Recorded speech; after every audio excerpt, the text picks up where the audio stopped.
агентии обу-ҳавошиносӣ ва маркази обу-ҳавосанҷии вилояти Суғд иттилоъ медиҳад, ки вазъи обу-ҳаво дар вилоят аз ҷумла дар водиҳо то санаи 1 ноябр тағйирёбанда боқӣ мемонад. Дар ноҳияҳои алоҳидаи кӯҳӣ боришоти борон ва барф пешгӯӣ карда мешавад. Дар вилояти Суғд ва шаҳру навоҳии дурдаст низ боридани борони кӯтоҳмуддат дар назар аст. Дар ин бора Абдувалӣ Ҳомидов, сардори маркази обу-ҳавосанҷии вилояти Суғд, имрӯз тариқи суҳбати телефонӣ ба мо иттилоъ дод. Вай таъкид кард, ки боришот асосан дар ноҳияҳои кӯҳӣ пешгӯӣ карда мешавад. Дар ноҳияҳои алоҳида бошад, фаромадани туман низ дар назар аст.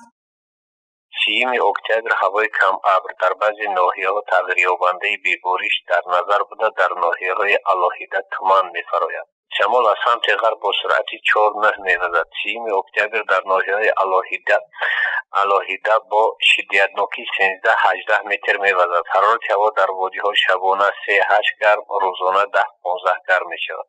бино ба пешгӯии обу-ҳавосанҷон, имрӯз санаи 28 октябр дар шаҳри Хуҷанд низ бегоҳӣ боришоти борон дар назар аст. Миқдори боришот аз 0,2 то 0,7 миллиметрро ташкил медиҳад. ҳарорати ҳаво дар шаҳри Хуҷанд рӯзона аз 10 то 15 дараҷа ва шабона аз 3 то 8 дараҷа гарм хоҳад шуд. санаҳои 30-31 октябр ҳарорати ҳаво баланд шуда 13-18 дараҷа гармиро ташкил медиҳад.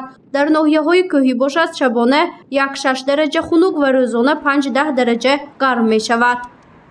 ҳарорати ҳаво дар шаҳри Хуҷанд рӯзона аз 10 то 15 градуса, аз шабона бошад аз 3 то 8 градуса гарм мешавад. фақат рӯзи 30 октябр шамол аз 7 то 12 то 15 метр пешгӯӣ мешавад дар шаҳри Хуҷанд.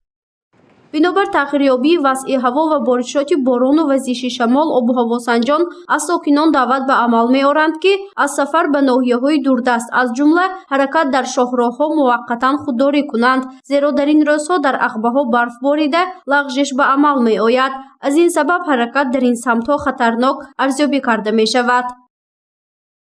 дар ин рӯзҳо барои рафтан ба ҳамон раҳҳои кӯҳӣ ва раҳҳое ки шоҳроҳҳои кӯҳие ки ба дигар шаҳрҳо мебарад худдорӣ намоянд, ки ҳам вазиши шамол тез аст, ҳам борон ба мушоҳида гирифта мешавад, дар ағбаҳо барф мезанад, лағжиш ба амал меояд, ки яхбандӣ мешавад дар раҳҳо, ки метавонанд ки ба сокинон гуфта мешавад, ки дар ҳамин санаҳо ба ҳамон раҳҳо ба ҳамон кӯҳҳо ҳаракат вай накунанд.